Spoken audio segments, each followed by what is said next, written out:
Servus. Today we're going to talk about verb second or V2 word order, which is central to German and most of the Germanic family. English is the notable exception. It opted out. Old English, on the other hand, behaved much more like modern German with respect to V2. Here's one example. Tha jesea hi thona man.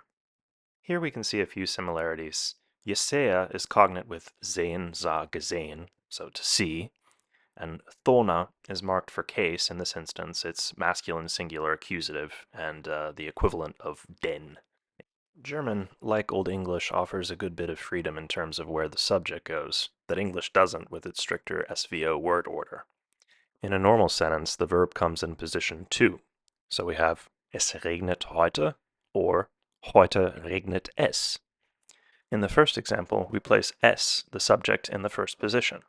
In the second, we chose the adverb heute. Both are perfectly valid ways of starting a sentence in German. What matters is that, regardless of what comes first, the verb occupies the second position. Crucially, second position does not necessarily mean the second word. It refers to the second syntactic slot or sentence component.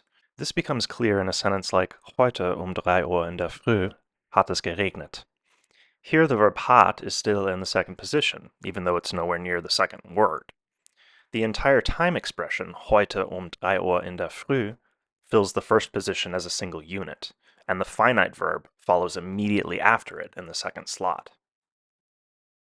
So in German, the verb doesn't have to be the second word. It just has to come right after the first idea. That idea being, in this case, heute 3 Uhr in der Früh. All of this applies to main clauses in German.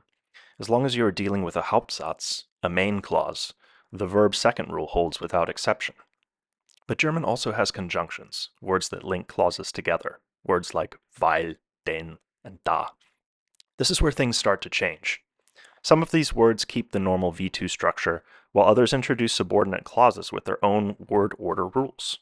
So to really understand German sentence structure, we need to look at what happens after these conjunctions. Weil is the default German equivalent of the English because.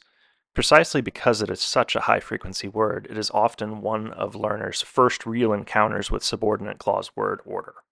During my time as a teaching assistant, I worked with several courses whose textbooks did not introduce weil, or subordinate conjunctions at all for that matter, until page 422 of 538. Several professors and I regarded this as a borderline offense against sound German pedagogy. So in the spirit of righting that wrong, I encourage A1 learners to start getting comfortable with subordinating clause word order early on. So the basic rule with weil is that after it, our verb jumps to the end of the clause. So we don't say, ich bleibe zu Hause, weil es regnet heute, but rather, ich bleibe zu Hause, weil es heute regnet. Same words, different order. Just remember, after weil, the verb goes last. Denn is the next word we'll discuss, and it means basically the same thing as weil. One positive thing with denn is that it keeps the main clause word order, so V2 still applies. One negative is that less and less people use it in speech, and for many it sounds more literary and kind of verbose. Bear in mind that I spoke with mostly Austrians and Southern Germans, so my reporting here may reflect their language attitudes more than, say, somebody from Hamburg. Though it is still commonly taught in textbooks as a legit option for because, I'd say you're going to get far more utility out of weil. Last on our list is da, which one could translate as because, but which I personally usually translate as given that or since to differentiate them in my head. Da offers a slightly different flavor to weil and denn insofar as it presents information that is generally already known. If I say, da es heute regnet, bleibe ich zu Hause, it implies that both my interlocutor and I are aware that it is raining today. So either we're staring at the rain coming down, or it's presumed that we have both seen the weather report. Okay, that about wraps it up for today. As I was doing research for this, ChatGPT was consistently telling me that da is more conversational and less formal in Austria than it is in Germany.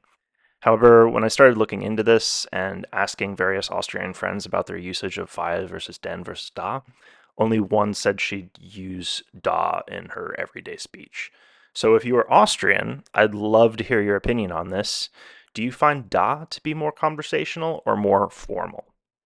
The last thing I want to address is that as denn is seemingly being used less and less, You will hear some people use weil with the regular V2 word order.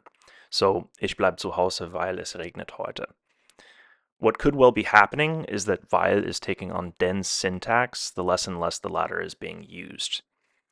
For natives, I think using V2 in this case of weil is just fine. However, if you're non-native and you try and mimic this more recent syntactic change, don't be too surprised if your conversation partner switches to English, because it's possible that it could indicate to them that you don't know the generally more accepted verb last rule with weil. I think tinkering with language is super fun myself. Just understand some people might misinterpret your use of the newer syntactic pattern as you not knowing the accepted rule. Okay, das war's für heute. Wenn du noch mehr Videos wie dieses schauen möchtest, dann folge mir bitte und gib dem Video ein Like. Das hilft dem Kanal wirklich weiter. Danke fürs Zuschauen. Vierte, tschüss, Baba.